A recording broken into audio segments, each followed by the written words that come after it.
According to the FBI, hate crimes in America targeting Muslims or people who just appear to be Middle Eastern surged in the aftermath of 9/11. There is this cloud, with the hate crimes, with the profiling, with being rounded up. Again, I think this illustrates the power of film, that in spite of the reality, in spite of the material that we know to be true, we still embrace the mythology. The mythology is still a part of our psyches.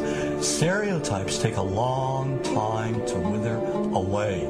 And for many of us, we're comfortable with our prejudices. We don't want to change. We've grown accustomed to this face.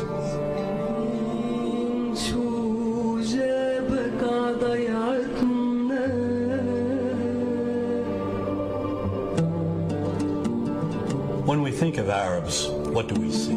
What images come to mind? Do we see actual people?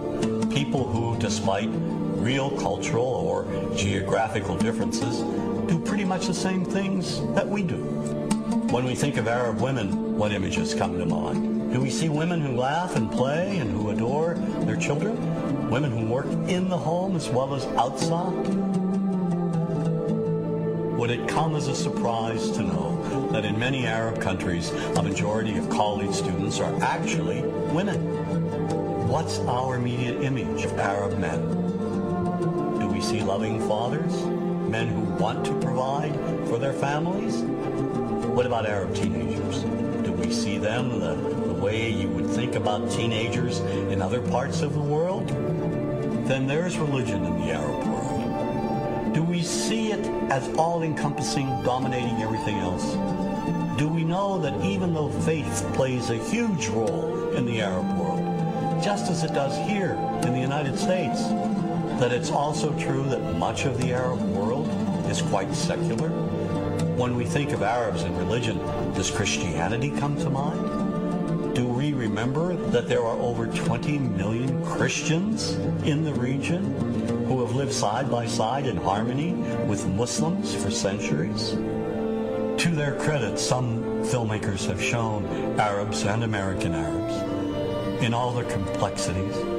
An excellent way to shatter a stereotype is through laughter, through comedy. So we have comedians. Comedians have done this historically, black comedians, Jewish comedians.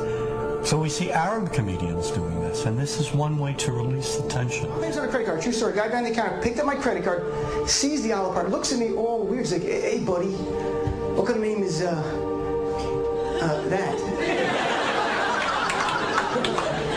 I'm like, well, sir, it's an Arabic name. He goes, yeah, what does this mean?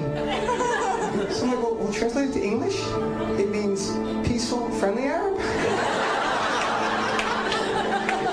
But he's not happy because, yeah, what Arab country is your family from?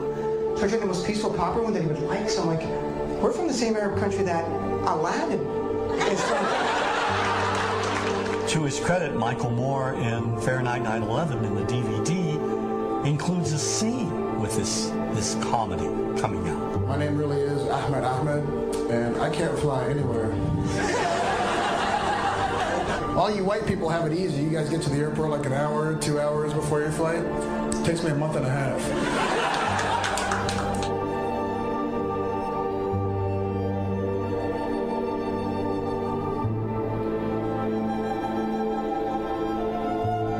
Nous vivons dans un monde qu'on peut critiquer, qui est le monde de la dérision. Vous le savez bien, dans les médias, je dirais le monde de la dérision, on se moque de tout.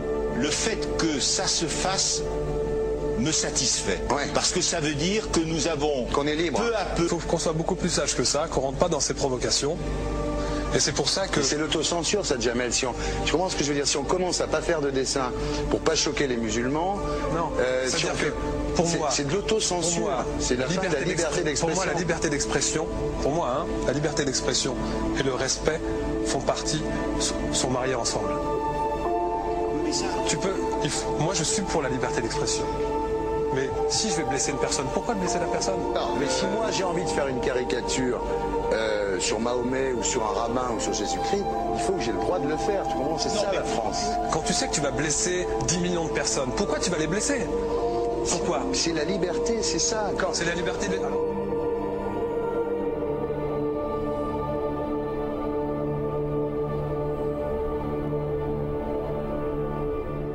arrive seul. Vous pensez pas que c'était à vous de vous excuser, non? En disant le sketch n'était pas très drôle, je suis désolé si j'ai blessé des gens, voilà, excusez-moi, voilà, c'est une connerie, c'est mon travail.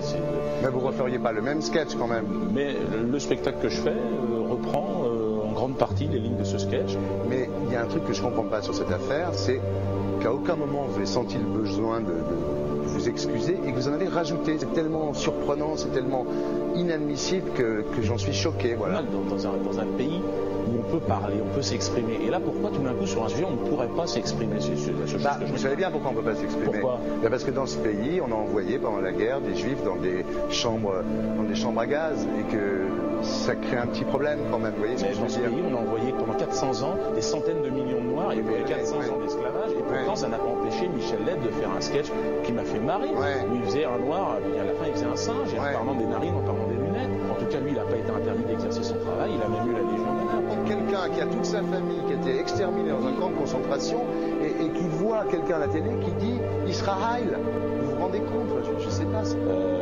Mais on peut pas. Il y a des moments où même si on connaît les gens, même si on les a invités, on leur...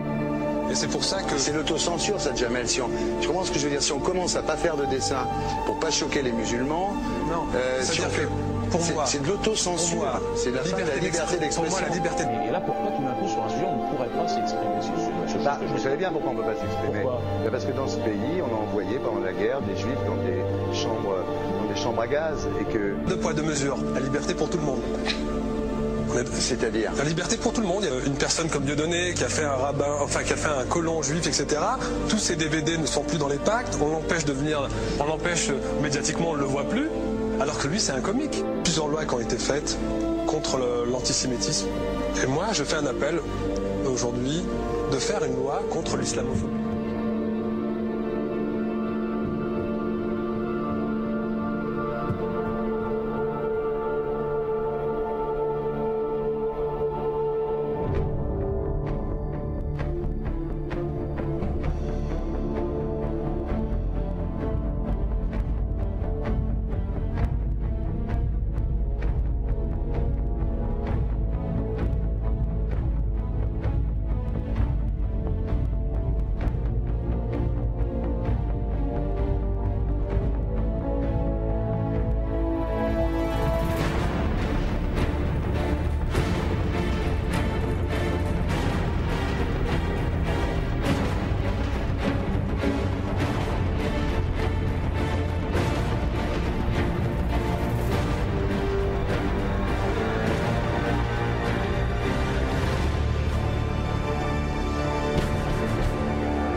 Don't think you